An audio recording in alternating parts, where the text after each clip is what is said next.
Good morning and welcome to Top of the Morning by Mint, your daily essential briefing on business, global affairs, and everything that's shaping our world today. It's Tuesday, June 24th. I'm Nelson John. Today's episode has it all: Trump's ceasefire drama, Air India's CEO pay raise under scrutiny, India's record-breaking PMI, and an electric plane that flies cheaper than your cab ride. And fashion? Aditya Birla's got big billion-dollar dreams. Let's get right into it. In a dramatic turn of events, US President Donald Trump has declared an end to what he calls the 12-day war between Israel and Iran. Posting on Truth Social, Trump announced a complete and total ceasefire will take effect within hours, describing it as a phased agreement, with Iran halting fire first, Israel 12 hours later, and global peace saluted at the 24th hour mark. This is a war that could have destroyed the entire Middle East, but it didn't, and never will, Trump claimed. He praised both nations for their stamina, courage, and intelligence in choosing peace.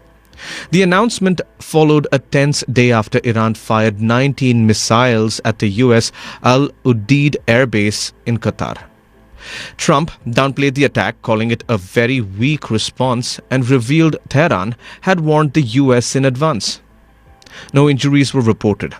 Qatar condemned the strike as a violation of its sovereignty, while analysts noted Iran's restraint might be a signal of de-escalation. With fighting still simmering in parts of Israel and nuclear tensions far from resolved, the world now waits to see if this ceasefire truly marks the end or just an intermission. Just 2 weeks before the worst civil aviation tragedy in India in nearly 30 years, Tata-owned Air India gave its CEO, Campbell Wilson, a hefty raise, up to 27.75 crore rupees annually, a 46% jump from the previous year. The new pay package, effective April 2025, includes 11.1 crore rupees in fixed salary, 8.32 crore rupees in bonuses, and the same amount in stock options, meaning 70% of it is tied to performance. It doesn't include perks like housing and cars. The board approved the raise on May 27th, reports Mint's Dipali Banka and Varun Sood. On June 12th, an Air India flight from Ahmedabad to London crashed, killing over 240 people. The timing has sparked quite controversy, even though experts like in-governance Sriram Subramanian call the pay justifiable, citing Air India's turnaround and tough merger with Vistara. Revenue grew 61% in FY24 and losses nearly halved. Still, Air India faces turbulence, from fleet delays and DGCA inspections to shaken passenger trust post the crash. Social media visuals and mass cancellations have only deepened the crisis. Wilson, appointed in 2022, now faces his hardest task yet, not just running an airline, but restoring faith in its wings.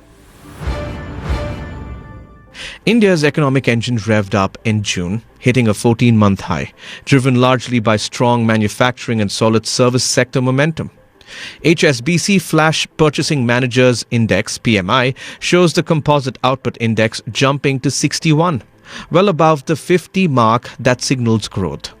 That's over 3 straight years in expansion mode. Manufacturers led the charge, with services catching up fast, noted the survey compiled by S&P Global. Both sectors posted their fastest growth in months, helped by booming demand, tech upgrades, and efficient operations. June's manufacturing PMI rose to 58.4 from 57.6, while the services index climbed to 60.7 from 58.8.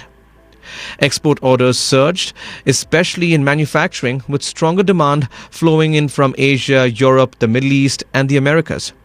New orders, global demand, and backlogs are keeping the momentum strong, said HSBC India economist Pranjul Bhandari. Hiring rose while input costs are still climbing. Inflation seems to be softening.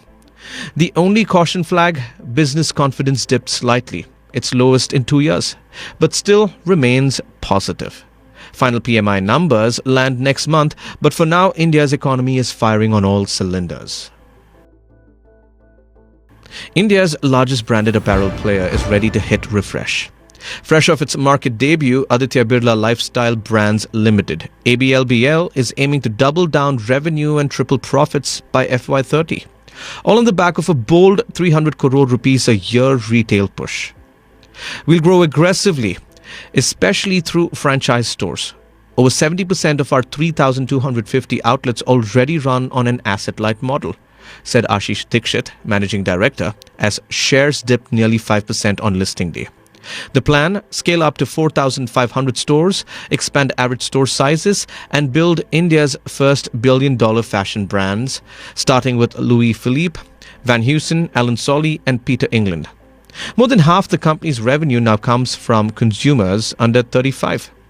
Spun off from Aditya Birla Fashion, the demerger is meant to sharpen focus and unlock value. And while the company isn't chasing acquisitions just yet, it's staying open to future deals. But the runway isn't without turbulence. Intense competition from Reliance Retail and Tata's Zudio, rising costs and slow traction in newer brands like Reebok could weigh heavy. Still, with India's retail market headed towards $2 trillion, ABLBL is hoping fashion and youth will fuel its next phase. In a milestone moment for green aviation, Beta Technologies' Alia CX300 just made history, flying 4 passengers 130 kilometers from East Hampton to JFK Airport for the cost of just rupees 694. Yes, 694 rupees. Charging this thing up and flying out there cost us about $8, said Beta's CEO Kyle Clark. Now, when we compare that to over 13,000 rupees or $160 in helicopter fuel costs for the same route, you see why this matters. But cost isn't just the only revolution here. With near silent flight and zero emissions, the CX300 offered a smooth, quiet ride. No roaring engines, no shouting over noise. Just 30 minutes of calm, clean air travel. Beta, based in Vermont, has been in the electric aviation race since 2017. Its aircraft can fly up to 463 kilometers on a single charge and is set for FAA certification by the end of the year. While CX300 is built for traditional runways, Beta is also working on a vertical takeoff version, eyeing urban air mobility. With rivals like Archer Aviation prepping for the 2028 LA Olympics, the skies are getting charged, literally. The era of electric air taxis isn't just coming, it's taking off. That's all for today. Thank you for joining in. We're eagerly looking forward to our next Top of the Morning episode, which will be packed with the latest news. Until then, this is Nelson John signing off. Have a tremendous Tuesday.